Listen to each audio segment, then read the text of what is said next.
Hello everyone and welcome back to a new video. In this video, I'm going to show you guys how you can upload products on Wix.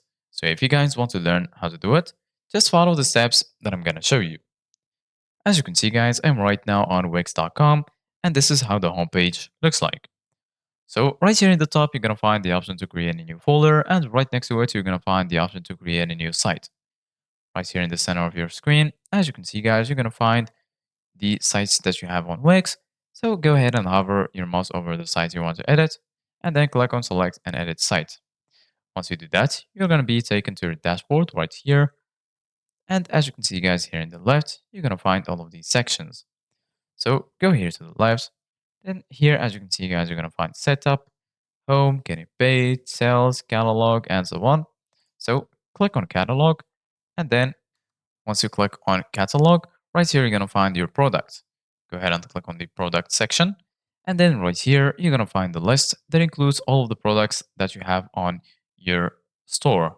So right now, if you go to new product, here you're going to find two options, physical products and digital files. And here, right next to it, you're going to find more actions. So go ahead and click on more actions. And then here, you're going to find the option to import and export products. So right now, in order to import products, click on import right here. And then once you're here, as you can see guys, go ahead and upload your products. So we're going to click on download right now. And then as you can see guys, it's downloaded. And right now, if you want to add a product, click on upload and choose it from your computer. And then click on continue. After that, click on import the products and just wait for the loading to finish.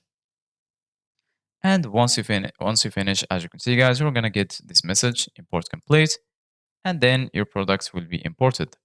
So this is it guys for today's video. Thank you guys for watching and see you guys in the next video.